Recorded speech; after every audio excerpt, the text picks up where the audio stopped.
Radio के माध्यम से आपसे कुछ मन की बातें बताना चाहता हूँ। और मेरे मन में तो ऐसा है कि सिर्फ आज नहीं, ये बातचीत का अपना क्रम आगे भी चलता रहे। मैं कोशिश करूँगा, हो सके तो महीने में 2 बार या तो महीने में 1 बार समय निकाल करके आपसे बातें करूँ। आगे चल करके मैंने ये भी मन में सोचा है कि जब भी बात करूँगा तो रविवार होगा और समय प्रातः 11 बजे का होगा, तो आपको भी सुविधा रहेगी और मुझे भी ये संतोष होगा कि मैं मेरे मन की बात आपके मन तक पहुंचाने में सफल हुआ हूं। आज जब विजयादशमी का पर्व मनाते हैं, ये विजयादशमी का पर्व बुराइयों पर अच्छाइयों का विजय का पर्व है।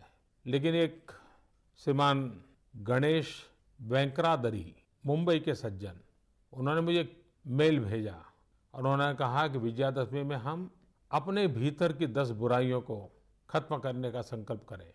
मैं उनके इस सुझाव के लिए उनका आभार व्यक्त करता हूं। हर कोई जरूर सोचता होगा अपने अपने भीतर की जितनी ज़्यादा बुराइयों पर को पराजय करके विजय प्राप्त करें। लेकिन राष्ट्र के रूप में मुझे लगता है कि आओ विजयादशमी के पावन पर्व पर हम सब गंदगी से मुक्ति का संकल्प करें और गंदगी को खत्म कर करके विजय प्राप्त करना। विजयादशमी के पर्व पर हम ये संकल्प कर सकते हैं। कल 2 अक्टूबर महात्मा गांधी की जन्म जयंती पर स्वच्छ भारत का एक अभियान 125 करोड़ देशवासियों ने आरंभ किया है। मुझे विश्वास है कि आप सब इसको आगे बढ़ाएंगे। मैंने कल एक बात कही थी स्वच्छ भारत अभियान में कि मैं 9 लोगों को निमंत्रित करूंगा और वे खुद सफाई करती हुई अपनी वीडियो को सोशल मीडिया में अपलोड करेंगे और वे और 9 लोगों को निमंत्रित करेंगे। आप भी इसमें जुड़िए, आप सफाई कीजिए, आपके 9 जिन लोगों को आप आह्वान करना चाहते हैं उनको कीजिए, वे भी सफाई करें। आपके साथी मित्रों को कहिए, बहुत ऊपर जाने की जरूरत नहीं है।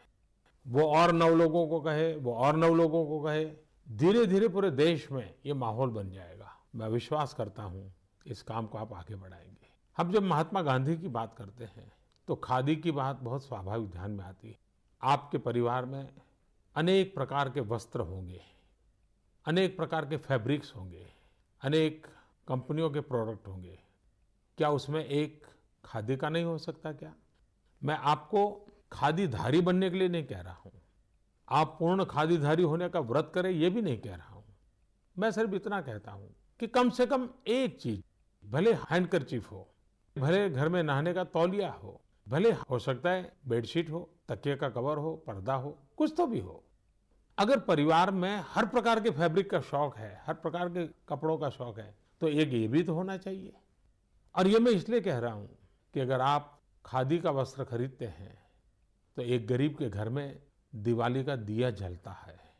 और इसलिए एक आध चीज, और इन दिनों तो 2 अक्टूबर से लेकर करीब महीने भर खादी के बाजार में स्पेशल डिस्काउंट होता है, उसका आप फायदा भी उठा सकते हैं। एक छोटी चीज, और आग्रह पूर्वक इसको करिए। आप देखिए गरीब के साथ आपका कैसा जुड़ाव आता है, उस पर आपको कैसी सफलता मिलती है। मैं जब कहता हूं 125 करोड़ देशवासी, अब तक क्या हुआ है, हमको लगता है कि सब कुछ सरकार करेगी और हम कहाँ रह गए। हमने देखा है अगर आगे बढ़ना है तो 125 करोड़ देशवासियों को करना पड़ेगा। हमें खुद को पहचानना पड़ेगा, अपनी शक्ति को जानना पड़ेगा। और मैं सच बताता हूं, हम विश्व में अजोड़ लोग हैं। आप जानते हैं हमारे ही वैज्ञानिकों ने कम से कम खर्च में मार्स पहुंचने का सफल प्रयोग सफलतापूर्वक पार कर दिया। हमारी ताकत में कमी नहीं है, सिर्फ हम अपनी शक्ति को भूल चुके हैं, अपने आप को भूल चुके हैं। हम जैसे निराश्रित बन गए हैं। नहीं मेरे प्यारे भाइयों बहनों, ऐसा नहीं हो सकता। स्वामी विवेकानंद अक्सर एक बात हमेशा बताया करते थे, शायद ये बात उन्होंने कई बार लोगों को सुनाई होगी। विवेकानंद जी कहते थे कि एक बार एक शेरनी अपने 2 छोटे छोटे बच्चों को लेकर के रास्ते से गुजर रही थी। दूर से उसने भेड़ का झुंड देखा तो शिकार करने का मन कर गया, तो शेरनी उस तरफ दौड़ पड़ी और उसका एक बच्चा भी उसके साथ दौड़ने लगा, लेकिन दूसरा बच्चा पिछड़ गया। शेरनी भेड़ का शिकार करते हुए आगे बढ़ गई, एक बच्चा भी चला गया, लेकिन एक बच्चा बिछड़ गया। जो बच्चा बिछड़ गया उसमें एक माता भेड़ ने उसको पाला पोसा बड़ा किया और वो शेर भेड़ के पीछे ही बड़ा होने लगा। उसकी बोलचाल, आदतें सारी भेड़ जैसी हो गई। उसका हंसना, खेलना, बैठना, उठना सब भेड़ के साथ ही हो गया। एक बार वो जो शेरनी के साथ बच्चा चला गया था, वो बड़ा हो गया था। उसने एक बार इसको देखा कि ये क्या बात है, ये तो शेर है और भेड़ के साथ खेल रहा है, भेड़ की तरह बोल रहा है, क्या हो गया इसको। तो शेर को थोड़ा अपना हम पर ही संकट आ गया, तो इसके पास गया, उसको कहने लगा, अरे तू क्या कर रहे हो, तुम तो शेर हो। तो कहा, नहीं मैं तो भेड़ हूँ, मैं तो इन्हीं के बीच पला हूँ, बड़ा हूँ, इन्होंने मुझे बड़ा किया है, मेरी आवाज़ देखिए, मेरी बातचीत का तरीका देखिए। तो शेर ने कहा कि चलो मैं दिखाता हूँ तुम कौन हो। उसको एक कुएं के पास ले गए और कुएं में पानी के अंदर उसका चेहरा दिखाया और खुद के चेहरे के साथ उसको कहा, देखो हम दोनों का चेहरा एक है, मैं भी शेर हूँ, तुम भी शेर हो।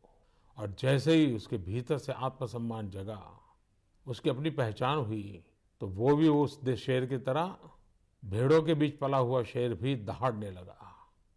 उसके भीतर का सत्व जग गया। स्वामी विवेकानंद जी यही कहते थे, मेरे देशवासियों, 125 करोड़ देशवासियों के भीतर अपार शक्ति है, अपार सामर्थ्य है। इतना सामर्थ्य है, हमें अपने आप को पहचानने की जरूरत है, हमारी भीतर की ताकत को पहचानने की जरूरत है। और फिर जैसा स्वामी विवेकानंद जी ने कहा था, उस आत्मसम्मान को लेकर के, अपनी सही पहचान को लेकर के हम चल पड़ेंगे तो हम विजयी होंगे, हम सफल होंगे और हमारा राष्ट्र भी विजयी होगा, सफल होगा। मुझे लगता है हमारे 125 करोड़ देशवासी भी सामर्थ्यवान है, शक्तिवान है। हम भी बहुत विश्वास के साथ खड़े हो सकते हैं। इन दिनों मुझे ईमेल के द्वारा, सोशल मीडिया के द्वारा, फेसबुक के द्वारा कई मित्र मुझे चिट्ठी लिखते हैं। एक गौतम पाल करके व्यक्ति ने एक चिंता जताई है। उसने कहा है कि जो स्पेशली एबल्ड चाइल्ड होते हैं, उन बालकों के लिए नगर पालिका हो, महानगर पालिका हो, पंचायत हो, उसमें कोई न कोई विशेष योजनाएं होती रहनी चाहिए, उनका हौसला बुलंद करना चाहिए। मुझे उनका ये सुझाव अच्छा लगा, क्योंकि मेरा अपना अनुभव है। जब मैं गुजरात में मुख्यमंत्री था तो 2011 में एथेंस में जो स्पेशल ओलंपिक होता है, उसमें जब गुजरात के बच्चे गए और विजयी होकर के आए, तो मैंने उन सब बच्चों को, स्पेशली एबल्ड बच्चों को मेरे घर बुलाया। मैं 2 घंटे उनके साथ बिताए। शायद वो मेरे जीवन को बहुत ही इमोशनल, बड़ा प्रेरक वो घटना थी, क्योंकि मैं मानता हूँ कि ये किसी परिवार में स्पेशली एबल्ड बालक है तो सिर्फ उनके माँ बाप का दायित्व नहीं है, ये पूरे समाज का दायित्व है। परमात्मा ने शायद उस परिवार को पसंद किया है, लेकिन वो बालक तो सारे राष्ट्र की जिम्मेवारी होता है। बाद में इतना मैं इमोशनली टच हो गया था कि मैं गुजरात में स्पेशली एबल्ड बच्चों के लिए अलग ओलंपिक करता था। हजारों बालक आते थे, उनके माँ बाप आते थे, मैं खुद जाता था। ऐसा एक विश्वास का वातावरण पैदा होता था। और इसलिए मैं गौतम पाल के सुझाव जो उन्होंने दिया है, इसके लिए मुझे अच्छा लगा और मेरा मन कर गया कि मुझे जो सुझाव आया है वो मैं आपके साथ शेयर करूं। एक कथा मुझे और भी ध्यान आती है। एक बार एक राहगीर रास्ते के किनारे पर बैठा था और आते जाते सबको पूछ रहा था, मुझे वहाँ पहुँचना है कि रास्ता कहाँ है। पहले को पूछा, दूसरे को पूछा, चौथे को पूछा, सबको पूछता ही रहता था। और उसके बगल में एक सज्जन बैठे थे, वो सारा देख रहे थे। बाद में खड़ा हुआ, खड़ा होकर के किसी को पूछने लगा, तो वो सज्जन खड़े होकर के उसके पास आए। उसने कहा, देखो भाई, तुमको जहाँ जाना है ना, उसका रास्ता इस तरफ से जाता है। तो उस राहगीर ने उसको पूछा, भाई साहब, आप इतनी देर से मेरे बगल में बैठे हो, मैं इतने लोगों को रास्ता पूछ रहा हूँ, कोई मुझे बता नहीं रहा है, आपको पता था तो आप क्यों नहीं बताते थे? बोले, मुझे भरोसा नहीं था कि तुम सचमुच में चल करके जाना चाहते हो या नहीं चाहते हो, या ऐसे ही जानकारी के लिए पूछते रहते हो। लेकिन जब तुम खड़े हो गए तो मेरा मन कर गया, हाँ अब तो इस आदमी को जाना है, पक्का लगता है। तब जाकर के मुझे लगा कि मुझे आपको रास्ता दिखाना चाहिए। मेरे देशवासियों, जब तक हम चलने का संकल्प नहीं करते, हम खुद खड़े नहीं होते, तब रास्ते दिखाने वाले भी नहीं मिलेंगे। हमें उंगली पकड़ कर चलाने वाले नहीं मिलेंगे। चलने की शुरुआत हमें करनी पड़ेगी।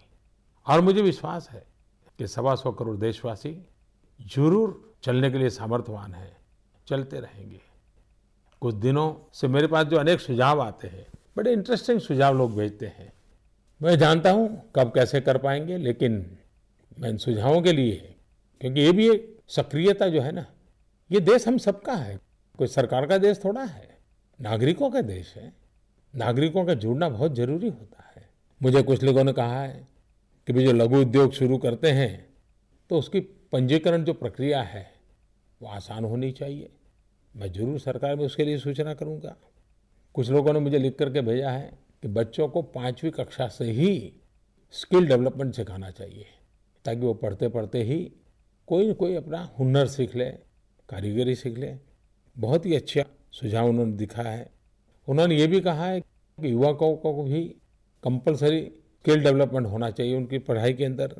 किसी ने मुझे लिखा है कि हर 100 मीटर पर एक डस्टबिन होना चाहिए, सफाई की व्यवस्था करनी है तो। कुछ लोगों ने मुझे लिख करके भेजा है कि पॉलीथीन की बैग पर प्रतिबंध लगना चाहिए। ढेर सारे सुझाव मुझे लोग भेज रहे हैं। मैं आगे से भी आपको कहता हूं, अगर आप मुझे कहीं पर भी कोई सत्य घटना भेजेंगे जो सकारात्मक हो, जो मुझे भी प्रेरणा दे, देशवासियों को प्रेरणा दे, अगर ऐसी सत्य घटनाएं सबूत के साथ मुझे भेजोगे तो मैं जरूर, जब मन की बात करूंगा और जो चीज मेरे मन को छू गई है तो वो बातें मैं जरूर देशवासियों तक पहुंचाऊंगा। ये सारा मेरा बातचीत करने का इरादा एक ही है, आओ हम सब मिल करके अपनी भारत माता की सेवा करें, हम देश को नई ऊंचाइयों पर ले जाएं। हर कोई एक कदम चले। अगर आप एक कदम चलते हैं, देश 125 करोड़ कदम आगे चला जाता है। और इसी काम के लिए आज विजयादशमी के पावन पर्व पर अपने भीतर की सभी बुराइयों को परास्त करके विजयी होने के संकल्प के साथ, कुछ अच्छा करने का निर्णय करने के साथ हम सब प्रारंभ करें। आज मेरी शुभ शुरुआत है। जैसा जैसा मन में आता जाएगा, भविष्य में जरूर आपसे बातें करता रहूँगा। आज जो बातें मेरे मन में आई वो बातें मैंने आपको कही है। फिर जब मिलूँगा, रविवार को मिलूँगा, सुबह 11 बजे मिलूँगा। लेकिन मुझे विश्वास है कि हमारी यात्रा बनी रहेगी, आपका प्यार बना रहेगा। आप भी मेरी इस बात सुनने के बाद अगर मुझे कुछ कहना चाहते हैं, जरूर मेरे तक पहुंचा दीजिए, मुझे अच्छा लगेगा। मुझे बहुत अच्छा लगा आज आप सबसे बातें करने के लिए। और रेडियो का ऐसा सरल माध्यम है कि मैं दूर दूर तक पहुंच पाऊंगा, गरीब से गरीब घर तक पहुंच जाऊंगा। क्योंकि मेरे देश की ताकत गरीब की झोपड़ी में है, मेरी देश की ताकत गांव में है, मेरी देश की ताकत माताओं, बहनों, नौजवानों में है, मेरे देश की ताकत किसानों में है। मैं आप ही के भरोसे भारत आगे बढ़ेगा, ये विश्वास व्यक्त करता हूँ। आपकी शक्ति में भरोसा है, इसलिए मुझे भारत के भविष्य में भरोसा है। फिर एक बार मैं आप सबको बहुत बहुत धन्यवाद देता हूँ। आपने समय निकाला, फिर एक बार बहुत बहुत धन्यवाद।